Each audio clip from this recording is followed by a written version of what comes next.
जैसे लास्ट वाले video lecture में हम लोगों ने श्रेणी क्रम संधारित्र पढ़ लिया था। आज देखना है दूसरा समांतर क्रम संयोजन।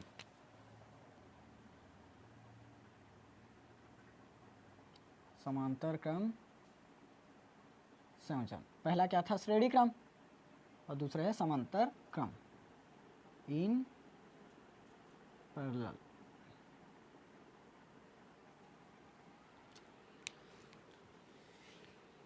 इसके लिए छोटा सा डायग्राम बना लो।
ये हो गया डायग्राम। देखो, श्रेणी क्रम संयोजन में पूरे को ऐसे तीनों संधारित्र को किस में जोड़ दिए थे? श्रेणी में। अब ये जुड़ा रहेगा संधारित्र समांतर में। ये कैसे पता चला?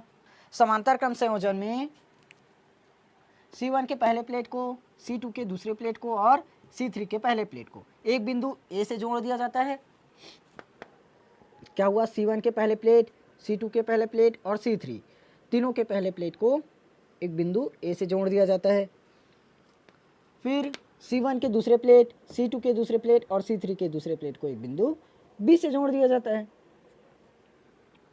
क्लियर हुआ? क्या किए? तीन संधारित्र लिए हैं, C1, C2 और C3। तीनों के पहले प्लेट को बिंदु A से और दूसरे प्लेट को बिंदु B से जोड़ा गया है। अब यहां से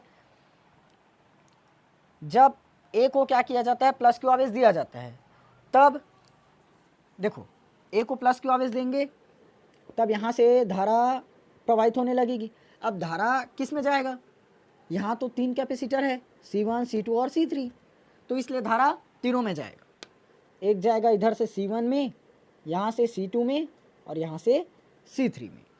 तीनों में धारा गया, यानी कि तीनों में क्या होगा? बराबर धारा जाएगा। इसमें Q3 गया, इस पर Q2 गया और इस पर Q1 गया। तीनों में ही समान धाराएं प्रवाहित होगी। अब प्रेरण के कारण क्या होगा? जो C1, C2 और C3 है, इसके पहले प्लेट पर तो प्लस चार्ज है, लेकिन प्रेरण की क्रिया के कारण दूसरे प्लेट पर माइनस चार्ज आएगा और दूसरे मतलब दूरवर्ती तल पर क्या होगा? प्लस चार्ज आएगा। अब इनका संबंध कहाँ से रहेगा? इस पृथ्वी से रहेगा। इसलिए पूरा का पूरा प्लस चार्ज पृथ्वी में चला जाएगा और प्लेट पर सिर्फ माइनस चार्ज ही बच जाएगा।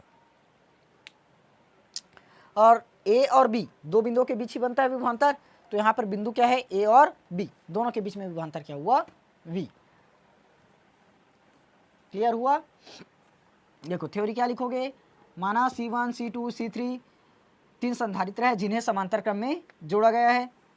समांतर क्रम संयोजन में C1, C2, C3 के पहले प्लेट को एक बिंदु A से तथा दूसरे प्लेट को बिंदु B से जोड़ा जाता है। A को प्लस चार्ज दिया जाता है, तब प्लस क्यू आवेश समान रूप से तीनों संधारित्र में फैल जाता है।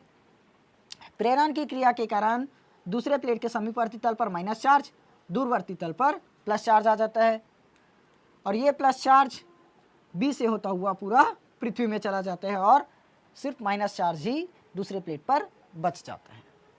क्लियर हो गया? अब देखो, यहाँ से धारा क्या हुआ? तीन भाग में बटा, Q1 में, Q2 में और Q3 में। आवेश दिए तब तीनों में गए ना, तो Q इज इक्वल टू जानते हो क्या है? C इंटू V, CV है ना।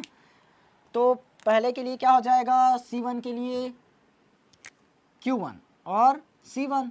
अब देखो, विभवांतर सब में सेम है, इसलिए V1 नहीं होगा। इसके पहले में विभवांतर तीनों में अलग अलग हुआ था श्रेणी क्रम में, इसलिए वहाँ पर विभवांतर V1, V2 और V3 लिया गया था। लेकिन यहाँ पर विभवांतर सब में सेम है, इसलिए V बस लिया गया, तो हो गया V। वैसे ही Q2 इज इक्वल टू क्या हो जाएगा, C2 इंटू V, Q3 में C3 इंटू V। अब क्या निकालोगे, परिणामी आवेश Q क्या निकल जाएगा, C1V प्लस C2 सॉरी, परिणामी आवेश क्या निकलेगा, Q1 plus Q2 plus Q3। Q1 का मान क्या है, C1V plus Q2 C2V plus Q3 C3V। तो Q देखो पूरे में से क्या कॉमन कर सकते हो, V को, V हुआ C1 plus C2 plus C3 आ गया। अब चूंकि Q इज इक्वल टू जानते हो क्या है, CV, तो यहाँ पर Q की जगह पर क्या रख दोगे, CV, फिर V C1 plus C2 plus C3 आया, V से V कटा, तो C इज इक्वल टू क्या आ गया, C1 plus C2 plus C3। यही समांतर क्रम संयोजन का सूत्र है। और श्रेणी क्रम का क्या निकाले हो, 1/c is equal to 1/c1 plus 1/c2 plus 1/c3। ये